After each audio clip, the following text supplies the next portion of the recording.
देखिए, आइए आज हम डिस्कस करते हैं एरिया वेक्टर के ऊपर। एरिया वेक्टर के ऊपर डिस्कस कर रहे हैं। ये देखिए, आपका एरिया वेक्टर हम पढ़ क्यों रहे हैं, हमें अभी पीछे एक हमारा गॉस लॉ आएगा, तो गॉस लॉ में इसका इंपॉर्टेंस बहुत हो जाएगा आपका एरिया वेक्टर का, है ना। तो हम ये जो एरिया वेक्टर पढ़ रहे हैं गॉस लॉ को समझने के लिए पढ़ रहे हैं पीछे। तो आइए देखिए एरिया वेक्टर क्या है। बेसिकली अगर हम बोलें तो एरिया, अगर मैं बात करूँ एरिया, तो area is a vector quantity है, स्केलर क्वांटिटी। तो एरिया स्केलर भी आपका बन सकता है, और एरिया जो है आपका वो देखिए वेक्टर भी बन सकता है। बहुत सारे बुक वाले बोलते हैं कि एरिया वेक्टर होता है, बहुत सारे बुक वाले बोलते हैं कि वेरिया एरिया स्केलर होता है। बट मैं आपको क्लियरली बता दूं, देखो कि एरिया वेक्टर भी स्केलर भी बन सकता है, और एरिया आपका क्या बन सकता है, वेक्टर भी बन सकता है। अब देखिए कब एरिया स्केलर बोलेंगे हम, कब एरिया वेक्टर बोलेंगे। अगर मैं सिंपल इस एरिया की बात करूँ, देखिए मेरे पास एक रेक्टेंगल है ना, और इस रेक्टेंगल के साथ कुछ भी एसोसिएट नहीं है, तो इस रेक्टेंगल का जो एरिया होगा उसको हम स्केलर एरिया बोलेंगे। देखिए कुछ भी एसोसिएट नहीं है इसके, सिंपल एक प्लेन सा एरिया है, तो ये एरिया स्केलर बोला जाता है।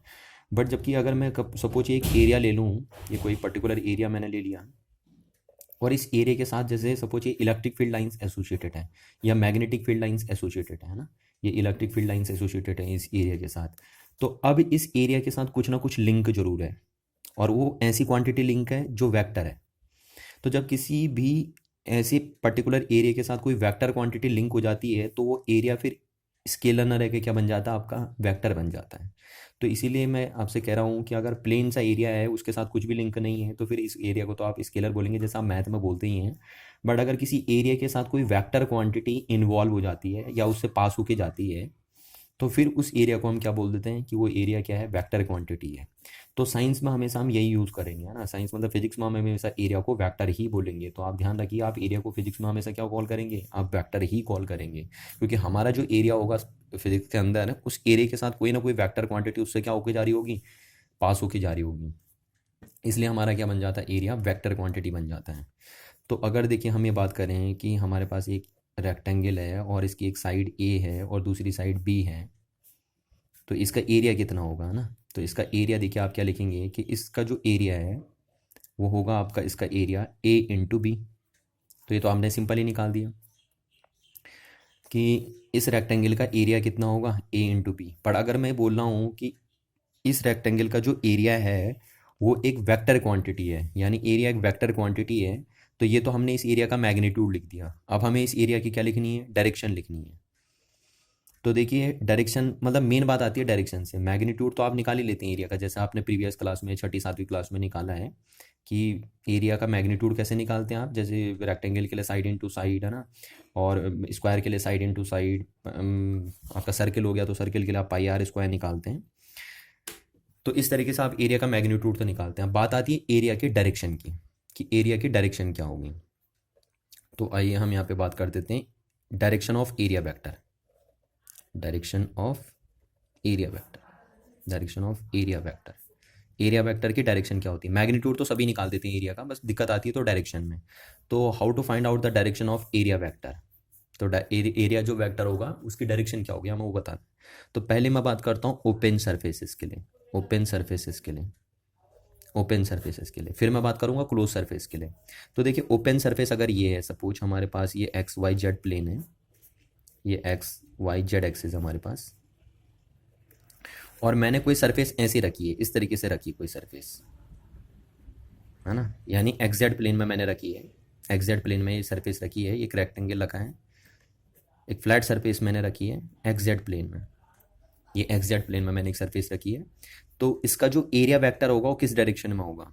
तो एरिया वेक्टर किसी भी ओपन सरफेस के लिए हमेशा क्या होता है, नॉर्मल टू द सरफेस होता है। किधर होता है, along to normal to the surface, यानी या तो इस डायरेक्शन में जाएगा या नीचे वाली डायरेक्शन में जाएगा। इस डायरेक्शन में जाएगा एरिया वेक्टर आपका, ये होता है एरिया वेक्टर की डायरेक्शन। आइदर ये चूज कर सकते हो आप, ये चूज कर सकते हो।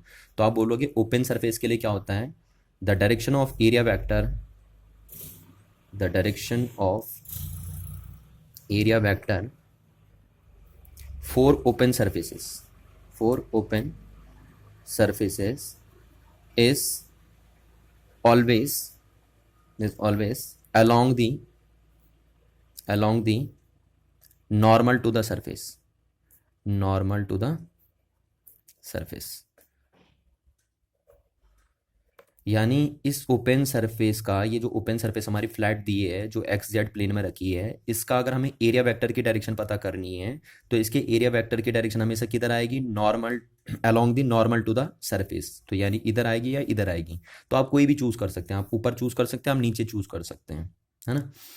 पर ध्यान रखिए, अगर आप एक क्वेश्चन में ऊपर ले दे रहे हैं एरिया वेक्टर की डायरेक्शन, तो उस पूरे क्वेश्चन में फिर अपनी बात पे आप स्टिक रहेंगे। यानी उस पूरे क्वेश्चन में एरिया वेक्टर की डायरेक्शन फिर अपवर्ड ही आएगी। तो ये एरिया वेक्टर की डायरेक्शन हो गई। जैसे सपोज यहाँ पे मैं बोल देता हूँ कि आपका एरिया वेक्टर की डायरेक्शन क्या हो जाएगी। तो देखो एरिया वेक्टर यहाँ पे ऐसा लिखा जाएगा, एरिया वेक्टर का मैग्नीट्यूड, ये पहले हम क्या लिखते हैं, किसी भी वेक्टर को हम कैसे लिखते हैं, उसका मैग्नीट्यूड और इनटू डायरेक्शन। तो डायरेक्शन देखिए किस डायरेक्शन में जा रहा है, क्योंकि हमारा ये सरफेस रखा है एक्स जेड प्लेन में, तो इसके एरिया वेक्टर की जो डायरेक्शन आएगी वो इस प्लेन के क्या आएगी, नॉर्मल आएगी, यानी along the normal to the surface. तो यानी जाएगी या तो वो प्लस वाई में या जाएगी माइनस वाई में। तो प्लस वाई के लिए हम यूनिट वेक्टर क्या यूज़ करते हैं, जे कैप। तो आप ये लिख सकते हैं या ये लिख सकते हैं, इधर आप ये भी लिख सकते हैं और आप ये भी लिख सकते हैं, देखिए माइनस जे कैप भी आप लिख सकते हैं। तो इस तरीके से लिखा जाता है एक यूनिट वेक्टर, एरिया वेक्टर, है ना। तो एरिया वेक्टर की डायरेक्शन मैं बार बार आपसे कह रहा हूँ, दोबारा एक बार रिपीट करता हूँ कि जो एरिया वेक्टर की डायरेक्शन होती है किसी भी ओपन सरफेस के लिए, वो हमेशा होती है along the normal to the surface. Normal to the surface either upward ले सकते हैं आप या डाउनवर्ड ले सकते हैं, पर ध्यान रखिए अगर एक क्वेश्चन में आपने अपवर्ड ले दी है तो फिर पूरे क्वेश्चन में अपनी आप बात पे आप स्टिक रहेंगे। तो जैसे ये देखिए, ये हमारे पास एक सर्कल है, ये एक सर्कल है, हमारे पास एक सर्कल रखा है। इस तरीके से मैं बोल देता हूँ, जैसे ये सपोज हमारे पास एक्स एक्सेस है, वाई एक्सेस है या जेड एक्सेस है। तो ये सर्कल जो हमारा रखा है वो एक्स जेड प्लेन में रखा है। इस तरीके से देखिए एक्स जेड प्लेन में रखा है हमारा सर्कल। ठीक, अब ये सर्कल है जिसकी रेडियस कितनी है, आर है। तो इस सर्कल का एरिया वेक्टर हमें लिखना है। जो सर्कल कहाँ रखा है, एक्स जेड प्लेन में रखा है। तो इसका एरिया वेक्टर कैसे लिखा जाएगा, देखिए एरिया वेक्टर कैसे लिखा जाएगा, पहले तो एरिया का मैग्नीट्यूड। तो एरिया का मैग्नीट्यूड इनटू क्या आएगा, इस एरिया को रिप्रेजेंट करने के लिए आपको क्या लगाना पड़ेगा, यूनिट वेक्टर लगाना पड़ेगा। तो मैंने अभी अभी कहा आपसे कि जो एरिया वेक्टर होते हैं ओपन सरफेस के लिए, उनकी डायरेक्शन क्या होती है, हमेशा along the normal to the surface. Either या तो इधर जाएगी या नीचे आएगी। तो नॉर्मल टू द सरफेस में इधर बना लेता हूँ, ये बना दिया हमने। तो ये आ जाएगी एरिया वेक्टर की डायरेक्शन। एरिया वेक्टर इस डायरेक्शन में जाएगा। तो एरिया वेक्टर का ये तो हो गया मैग्नीट्यूड, और इस एरिया वेक्टर की डायरेक्शन के लिए हम यूनिट वेक्टर दिखाते हैं। तो किस डायरेक्शन में जा रहा है एरिया वेक्टर, वाई डायरेक्शन में जा रहा है, इसलिए हम यूनिट वेक्टर क्या यूज़ कर लेते हैं, जे कैप। तो इस तरीके से तो आप ऐसे भी लिख सकते थे। देखिए मैंने आपसे कहा एरिया वेक्टर किधर आता है, along normal to the surface ना। तो आप नीचे को भी बना सकते थे, आप ऐसे भी कुछ लिख सकते थे, माइनस जे कैप भी लिख सकते थे। या इसको देखिए आप, एरिया का मैग्नीट्यूड कितना है इसका, पाई आर स्क्वायर और इंटू जे कैप। तो आप इस तरीके से लिख सकते हैं इसका एरिया, ये देखिए इस तरीके से आप लिख सकते हैं, pi R square minus J cap. ये आपने एरिया लिख दिया ओपन सर्फेसेस के लिए। अब बात करते हैं हम कि डायरेक्शन कैसे पता करते हैं एरिया वेक्टर की क्लोज सरफेस के केस में, है ना। तो यहाँ पे हमने लिखा direction of area vector for close surfaces.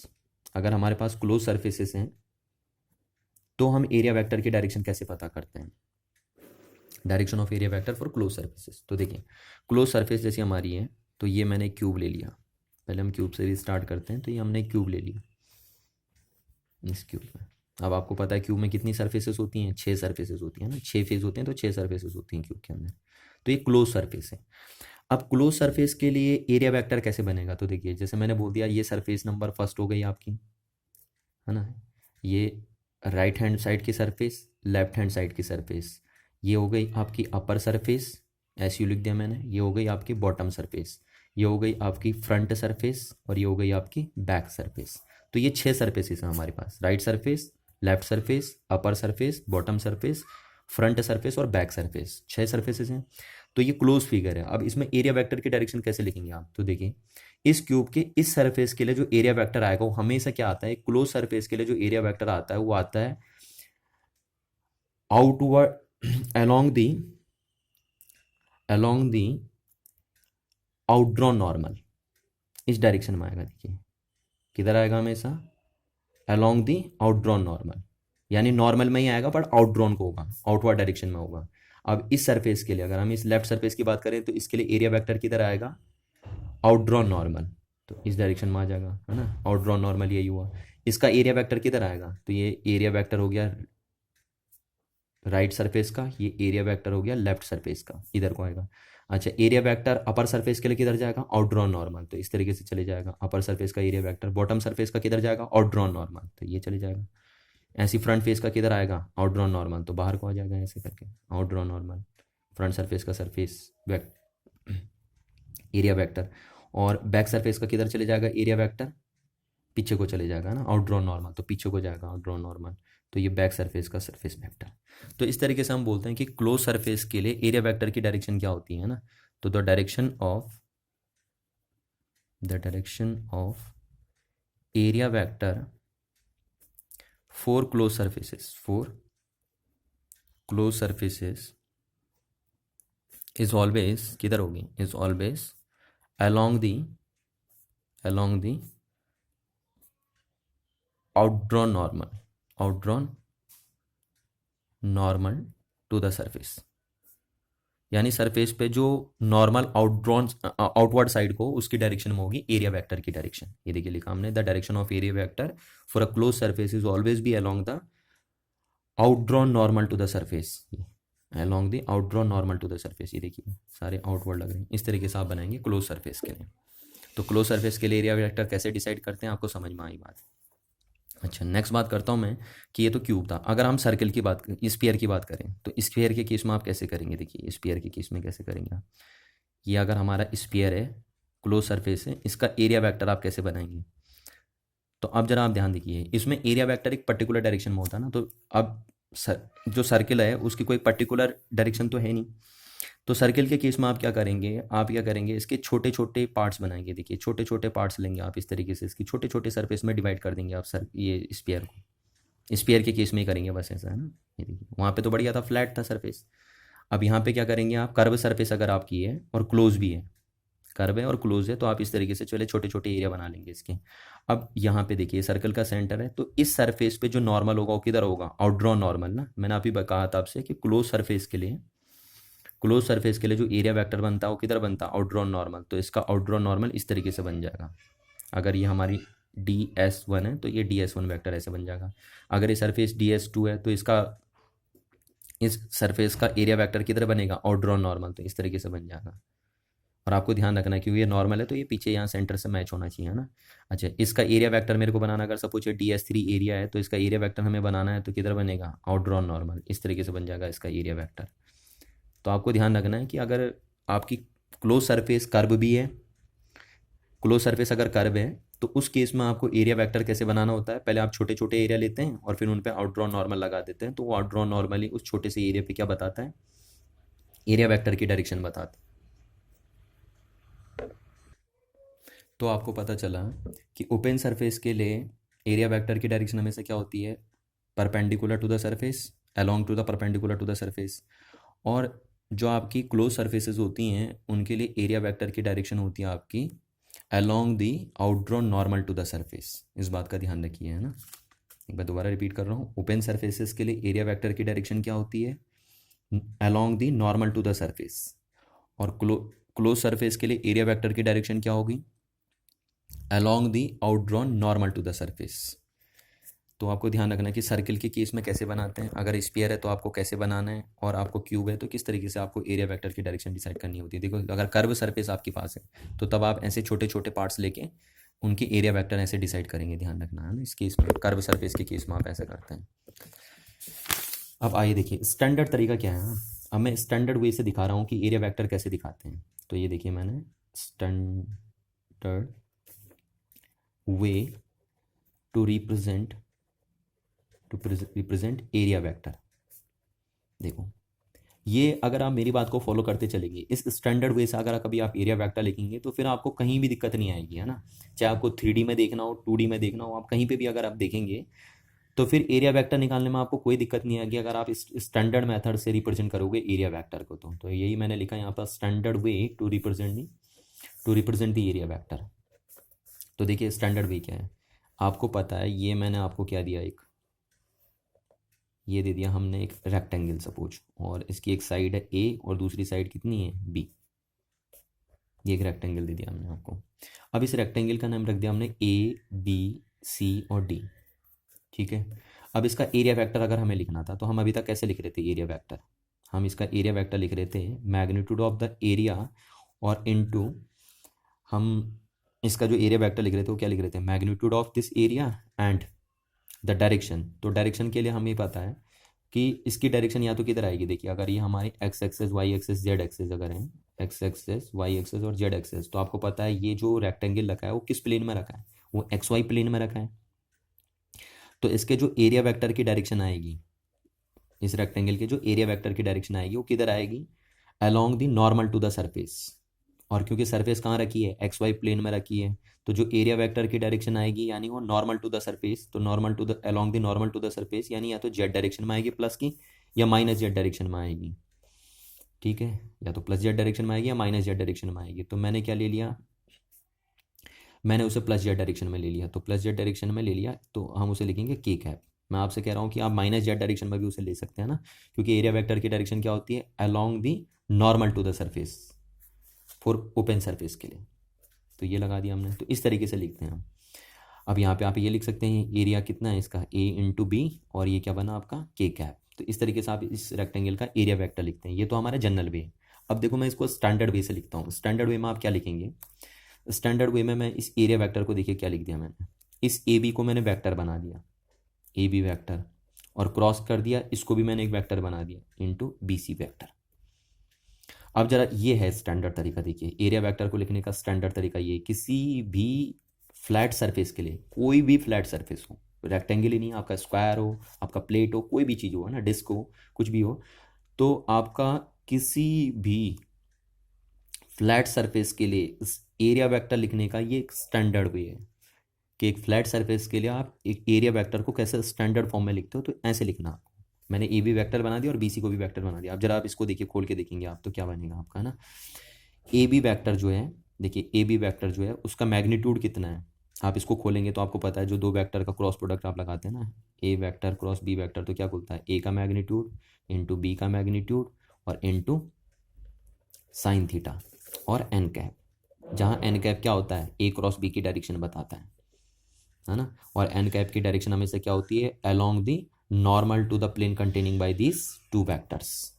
ये हमें पता है ए क्रॉस बी के क्रॉस प्रोडक्ट से। तो यहाँ से देखिए ए बी का मैग्नीट्यूड कितना है, ए इंटू बी का मैग्नीट्यूड कितना है, बी सी का मैग्नीट्यूड कितना है, बी, और इंटू क्या होगा इनके बीच, साइन थीटा।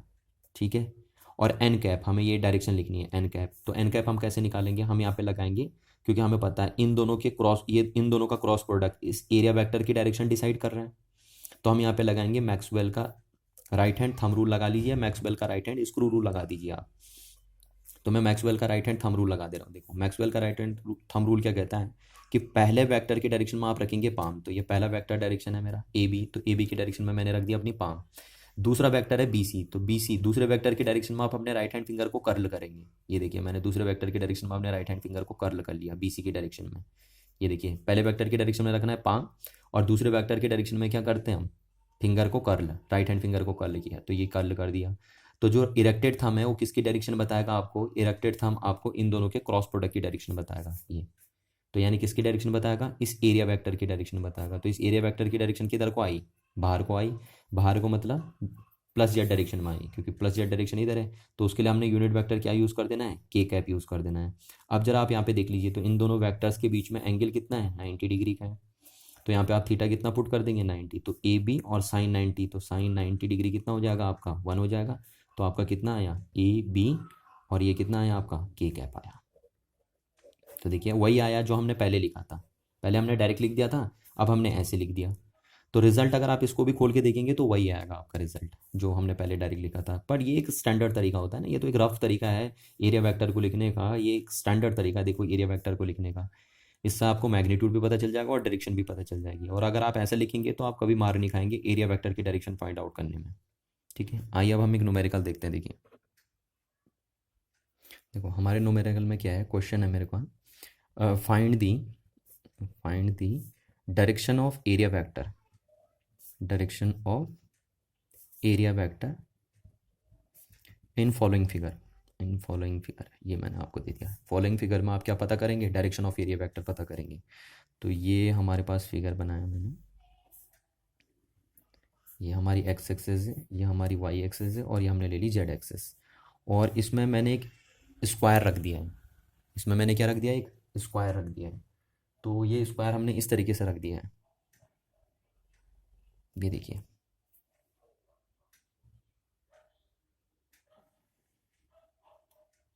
इस तरीके से मैंने एक स्क्वायर रख दिया इसमें, ठीक है। अभी जो स्क्वायर को रखने का तरीका है, देखिए स्क्वायर हमारा ना तो एक्स वाई प्लेन में है, ना हमारा वाई जेड प्लेन में है, और ना हमारा कहाँ है, जेड एक्स प्लेन में है। ये 3D प्लेन में रखा है हमने स्क्वायर। कहाँ रखा है, 3D में रखा है हमने ये जो स्क्वायर रखा है।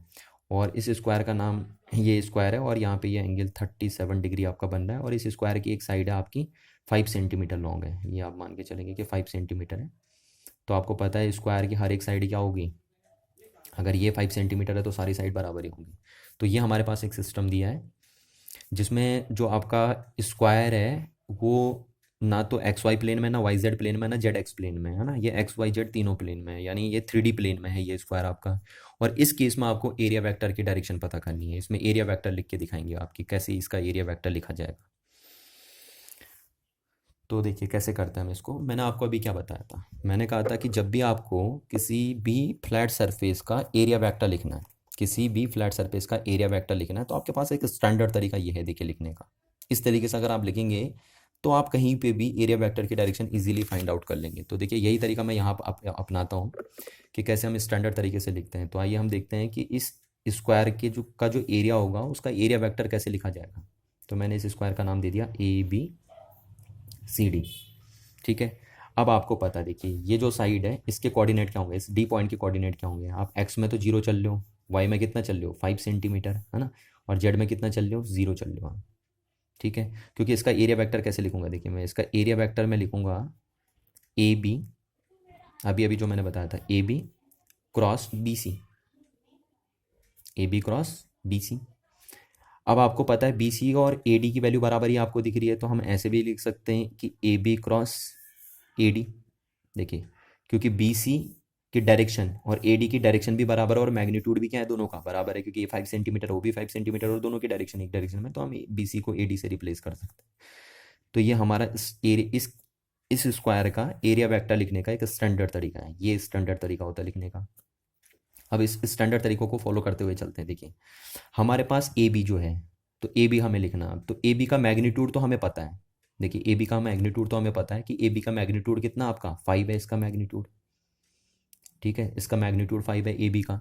बट AB की डायरेक्शन हमें नहीं पता है ना, क्योंकि वेल डिफाइंड डायरेक्शन नहीं है कोई। तो AB का मैग्नीट्यूड तो हमें पता है 5 है, पर उसकी डायरेक्शन हमें नहीं पता है। तो हम इस AB के दो कंपोनेंट बनाते हैं। देखिए तो एक कंपोनेंट हमने ये बनाया, तो ये बन जाएगा 5 cos 37 डिग्री, और दूसरा इस AB का एक कंपोनेंट हमने बनाया, तो ये बन जाएगा आपका 5 sin 37 डिग्री। अब आपको पता होना चाहिए, देखिए 11th क्लास में मैंने आपको ये बात बताई थी कि अगर ये एंगल 37 डिग्री होता है ना, या 36.9 डिग्री होता है, जिसको हम 37 बोल देते हैं, तो ये जो वैल्यू होती है आपकी, ये वैल्यू होती है आपकी 3, ये वैल्यू होती है आपकी 4, यानी अगर ये 3 सेंटीमीटर है, 4 सेंटीमीटर है, तो ये 5 सेंटीमीटर आपका होता है ना 37 डिग्री के लिए। 53 में उल्टा होता है, ज़्यादातर केसों में ये 37 53 पूछते हैं क्वेश्चनों में, तो 53 में ये 4 होगा, ये 3 हो जाएगा, और ये 5 हो जाएगा, इस तरीके से आपका रहता है। तो यहाँ से देखिए हमें AB का मैग्नीट्यूड तो पता, पर उसकी डायरेक्शन नहीं पता, तो हम AB को तोड़ते हैं। देखिए AB को, तो AB को हमने दो कंपोनेंट में तोड़ दिया, तो अब AB खत्म हो गया। अब AB दो हिस्सों में रिजॉल्व हो गया, एक आपका ये रिजॉल्व हो गया 5 cos 37 डिग्री, और दूसरा 5 sin 37 डिग्री। तो अगर आप 5 sin 37 डिग्री की वैल्यू निकालो, तो जरा देखिए कितना होगा 5 sin 37 डिग्री। तो sin 37 डिग्री क्या होगा, साइन थीटा की वैल्यू क्या होती है, आपको पता है साइन थीटा क्या होता है, परपेंडिकुलर अपॉन हाइपोटेनस। तो ये आ गया 5, तो साइन 37 डिग्री के सामने कितना रखेंगे हम, 3/5। तो ये 5 से 5 कैंसिल आउट हुआ, यानी इसकी वैल्यू कितनी आ गई, ये जो AZ है, हम इसको AZ बोलते हैं, तो AZ की वैल्यू कितनी आ गई, 3 आ गई आपकी, है ना। यानी इस AB का जो कंपोनेंट था AZ, उसकी वैल्यू आ गई आपकी 3। अच्छा, दूसरा हम यहाँ देखते हैं cos 37 डिग्री। तो cos 37 डिग्री देखते हैं, तो cos 37 डिग्री की वैल्यू कितनी होती है, cos थीटा होता है आपका 20 अपॉन हाइपोटेनस, तो 20 अपॉन हाइपोटेनस, तो 4/5 लिख दिया हमने। तो यहाँ से 5 इंटू cos 37 डिग्री की वैल्यू कितनी लिख दी हमने, 4/5। तो 5 से 5 कैंसिल आउट, यानी ये वैल्यू आपकी कितनी बन गई, 4 बन गई, है ना। इसको हम यहाँ x लिख देते हैं, तो AX की वैल्यू कितनी हो गई आपकी, 4 हो गई। तो अब हम यहाँ से लिखिए AB, तो देखो इसके कोऑर्डिनेट क्या हो जाएंगे, इस पॉइंट के कोऑर्डिनेट क्या होंगे, क्योंकि हमें AB लिखना है, तो इस पॉइंट के कोऑर्डिनेट क्या होंगे, देखिए यहाँ तक पहुँचने के लिए आप एक्स में कितना चले, क्योंकि तो वेल डिफाइंड डायरेक्शन है ही नहीं ना, है ना। ये पॉइंट तो कहाँ पड़ रहा है, ये पॉइंट पड़ रहा है आपका एक्स जेड प्लेन में, ये पॉइंट है आपका एक्स जेड प्लेन में पड़ रहा है। तो यहाँ तक पहुँचने के लिए आप क्या करें, एक्स में कितना चले आप 4, देखिए वाई में कितना चले आप 0, क्योंकि एक्स जेड प्लेन का पॉइंट है। और वाई में आप कितना चल रहे हैं, तो वाई में आप जेड में कितना चल रहे हैं, देखिए वाई में 0 चल रहे हैं और जेड में कितना चल रहे हैं 3 चल रहे हैं, क्योंकि ये प्लेन ये कहाँ लाई कर रहा है, ये लाई कर रहा है आपका एक्स जेड प्लेन में ये पॉइंट, तो इसलिए आप एक्स में चले 4 और वाई में चले कितना 3, है ना। इसी के बेस पे हमने निकाली 4 और ये 3। तो अब इसको हम कैसे लिखेंगे, ए बी को देखो, तो ए बी का मैग्नीट्यूड कैसे देखा, 4 तो चले आप एक्स डायरेक्शन में, तो आई कैप लिख दिया मैंने, प्लस वाई में कितना चले 0, तो उसको लिखने की जरूरत नहीं है। जेड में कितना चले आप 3, तो 3, और जेड के लिए क्या यूनिट वेक्टर हम यूज़ करेंगे के कैप, तो ये चले आप इतना चले आप, तो ए बी वैक्टर को आपने ऐसे बना दिया, इस तरीके से बना दिया क्रॉस। अब ए डी बताइए, ए डी, तो ए डी में आप सिर्फ वाई में चल रहे हैं, तो ये हो गया आपका 5, ए डी का मैग्नीट्यूड कितना है 5, है ना। और इसके लिए यूनिट वेक्टर आप क्या यूज़ करेंगे, वाई के लिए यूनिट वेक्टर आप यूज़ करेंगे जे कैप। तो ये देखिए, तो हमारा जो ए बी था हमने उसको 2 पार्ट्स में डिवाइड करा, क्यों, क्योंकि ए बी के पास कोई वेल डिफाइंड डायरेक्शन नहीं थी, तो हमने उसको एक्स और वाई में एक्स और जेड में रिजॉल्व कर दिया ये, और ए डी का मैग्नीट्यूड हमने लिख दिया। अब इसमें डॉट प्रोडक्ट को खोल दे, क्रॉस प्रोडक्ट को खोल देते हैं, तो 5 इंटू कितना हो गया 20, और आई कैप क्रॉस जे कैप, फिर इसका मल्टीप्लिकेशन इसके साथ किया हमने, तो प्लस 3 इंटू 5 कितना हो गया 15, और के कैप क्रॉस जे कैप। तो अब आपको जैसे पता ही है कि 20 आई कैप क्रॉस जे कैप क्या होता है आपका, आई कैप क्रॉस जे कैप क्या होता है, क्या आपका के कैप, प्लस ये हो गया आपका 15, और के क्रॉस जे, तो आपको पता है जे कैप क्रॉस के कैप कितना होता है आपका आई कैप, है ना। तो के कैप क्रॉस जे कैप कितना हो जाएगा माइनस आई कैप, तो ये आप लिख देंगे माइनस आई कैप। तो आपका ए वेक्टर इतना आ गया, ये देखिए। तो आपको ए वेक्टर का मैग्नीट्यूड भी पता चल जाएगा। अब जैसे आपको यहाँ से ए वेक्टर का मैग्नीट्यूड निकालना है, तो आप मैग्नीट्यूड कैसे निकालते हैं इसका, आप ये कर देंगे 20 का स्क्वायर प्लस 15 का स्क्वायर, है ना। और डायरेक्शन आपको पता है, यहाँ से पता चल जाएगी आपको डायरेक्शन। तो ये ए वेक्टर का मैग्नीट्यूड और डायरेक्शन आपने लिख दिया, तो ऐसे लिखा जाएगा इस स्क्वायर का एरिया वेक्टर इस 3D प्लेन में। जब ये 3D में रखा होगा तो ऐसे रखा जाएगा, ऐसे लिखा जाएगा इस स्क्वायर का एरिया वेक्टर।